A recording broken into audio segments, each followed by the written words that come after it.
নমস্কার, কেমন আছেন সবাই? আমার এসটি অফিসিয়াল বেঙ্গলি ব্লগে আপনাদের সবাইকে স্বাগত। গরমকালে মোটামুটি কম বেশি আমরা সবাই বাড়িতে দই জমিয়ে থাকি বা বাজার থেকে কিনে আনি, কিন্তু শীতকালে বাড়িতে দই জমানোটা একটা ভীষণ কষ্টকর ব্যাপার হয়ে যায়। তো আজকে আমি আপনাদেরকে শীতকালে কিভাবে আমি বাড়িতে দই জমাই তার পদ্ধতিটি দেখাবো। তার আগে সবাইকে আমি একটা রিকোয়েস্ট করব যে ভিডিওটা স্কিপ না করে পুরো এন্ড অবধি দেখবেন। যারা ইউটিউব থেকে দেখছেন তারা অবশ্যই আমার চ্যানেলটা সাবস্ক্রাইব করবেন, আর যারা ফেসবুক থেকে দেখছেন তারা কিন্তু আমার এসডি অফিসিয়াল পেজটাকে অবশ্যই ফলো করে নেবেন। চলুন তাহলে দেখাই কিভাবে আমি মিষ্টি দই বানাই বাড়িতে শীতকালে। সবার আগে আমি এখানে 500 ml মতো দুধ ভালো করে গরম করে জাল দিয়ে নেব। আমি 500 ml থেকে একটু বেশি দুধ নিয়েছি যাতে ওটা কমে আসে। ফুটতে ফুটতে এটাকে আমি একটু গাঢ় করব দুধটাকে, যাতে দুধের টেস্টটা বা দইয়ের টেস্টটা যেন খুব ভালো আসে। দুধ একদিকে গরম হচ্ছে, অন্যদিকে আমি কিছুটা চিনি, এখানে আপনি আপনার স্বাদ মতো দই কতটা মিষ্টি আপনি করতে চান সেই হিসেবে আন্দাজ করে আপনি এখানে চিনিটা নিয়েছি। আমি খুব একটা বেশি মিষ্টি করব না, তো এখানে চিনিটাকে আমি ক্যারামেলাইজ করছি। আপনারা চিনি যদি চান তাহলে ডিরেক্ট দিয়ে দিতে পারেন, সেক্ষেত্রে কিন্তু দইয়ের কালারটা দোকানের যেরকম মিষ্টি দইয়ের কালার সেরকম আসবে না। আমি এখানে যে ক্যারামেলাইজ করছি এতে দইয়ের কালারটা খুব সুন্দর একটা ব্রাউনিশ কালার আসে। আপনারা দেখলেই বুঝতে পারবেন যে লাল লাল ব্যাপারটা আসে। এখানে আমি সামান্য একটু জল দিয়ে চিনিটাকে ভালো করে ক্যারামেলাইজ করে নিয়েছি। চিনি ক্যারামেলাইজ হয়ে যাওয়ার পর ওতে একটু জল দিয়ে ভালো করে ঢাকনাটা দিয়ে ঢেকে রাখতে হবে, যাতে ধোঁয়াটা খুব একটা বেশি বেরিয়ে না যায়। কিছুক্ষণ পর যখন ঢাকনাটা সরাবেন দেখবেন পুরো সুন্দর একটা ক্যারামেলের কালার চলে এসছে, একদম চকলেটি রেডিশ একটা কালার। এবার অন্যদিকে যে দুধটাকে আমি ফুটতে দিয়েছিলাম সেটাও আমরা দেখব এবং কিছুক্ষণ পরপর নাড়বো যাতে তলা দিয়ে লেগে না যায়। চেষ্টা করবেন এখানে একটু গাঢ় দুধ নেওয়ার বা ফুল ক্রিম দুধ তাকে ইউজ করার। আমি এখানে রেড কাউয়ের দুধ ইউজ করছি। আপনারা যদি চান তাহলে আমুল গোল্ডের দুধও ইউজ করতে পারেন, কারণ আমুল গোল্ডের দুধ ভীষণ ঘন হয়ে থাকে, যে কোনো রকম মিষ্টি বা দই বানানোর জন্য একদম পারফেক্ট। আমার কাছে আমুল গোল্ড ছিল না, আমি রেড কাউ দিয়ে আপনাদেরকে দেখাচ্ছি।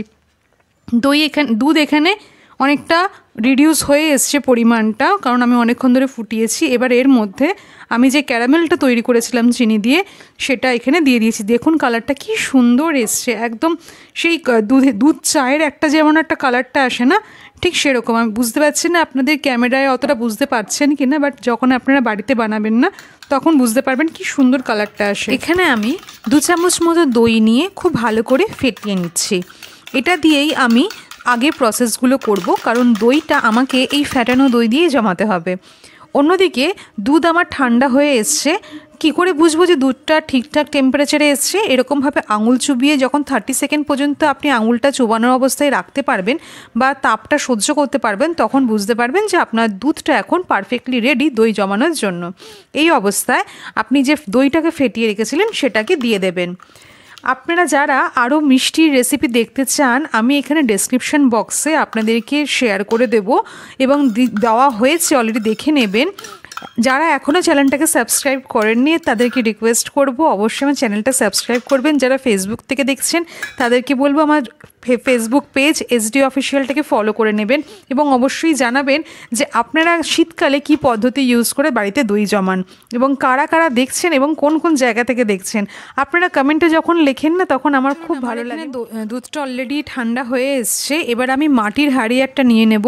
এই মাটির হাঁড়িটাতে করে আমি দই কিনেই নিয়ে এসেছিলাম, তারপর এটাকে আর ফেলিনি, এটাকে ভালো করে পরিষ্কার করে এখন এটার মধ্যে আপনাদের দইটা কিভাবে জমানো হয় দেখাবো। মাটির হাঁড়িতে দুধ কিন্তু খুব সুন্দর জমে, মানে দুধ বলছে দই কিন্তু খুব ভালো জমে। মাটির হাঁড়ি যদি না থাকে তাহলে কোনো অসুবিধা নেই, আপনারা নর্মাল স্টিলের বাটিতেও আপনারা দই জমাতে পারেন, কোনো প্রবলেম হবে না এবং মানে আলাদা করে কোনো টেস্টের এদিক ওদিক হবে না। মাটির হাঁড়িতে কী হয়, মাটির একটা সুন্দর সাথে গন্ধ সুন্দর থাকে আর সেটাই আমার ভালো লাগে।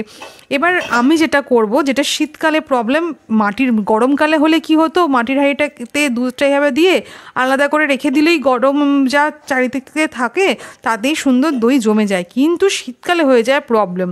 তাই জন্য আমি শীতকালে একটা গায়ের যে শলগুলো হয় না, মোটা কাপড়ের যে শলগুলো হয় সেগুলোকে দিয়ে এই হাঁড়িটাকে ভালো করে পেঁচিয়ে নেব। পেঁচিয়ে নিয়ে আপনার ঘরের একটা গরম কোনো জায়গা বা রোদের মধ্যে যদি জানলায় বা কোনো জায়গায় একটু গরম ওয়ার্ম এরিয়াতে আপনি এটাকে রেখে দেবেন। রেখে দেওয়ার পর 8 থেকে 9 ঘন্টা আপনি এভাবে রেখে দিতে পারেন বা রাতে বানিয়ে রেখে দিতে পারেন। সকালে উঠে দেখবেন আপনার দই একদম সুন্দর জমে গেছে। এরপর আপনি যেটা করবেন, এটাকে 2 থেকে 3 ঘন্টার জন্য একটু ফ্রিজের মধ্যে রেখে দেবেন। দেখবেন খুব সুন্দর একদম সেট হয়ে যাবে।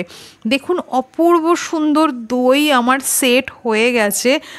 টেস্টের দিক থেকে দোকানের দইয়ের থেকে কোনো অংশে কম না। তাহলে আর দেরি না করে আজকেই বাড়িতে বানিয়ে ফেলুন মিষ্টি দই, আর দোকান থেকে দই কেনা বন্ধ করে দিন। আর ভিডিওটা ভালো লাগলে অবশ্যই কিন্তু লাইক করবেন এবং কমেন্ট করতে ভুলবেন না, আর প্রচুর প্রচুর শেয়ার করুন। আজকের মতো তাহলে আসি, দেখা হবে অন্য একটা ভিডিও নিয়ে। ততক্ষণের জন্য টাটা।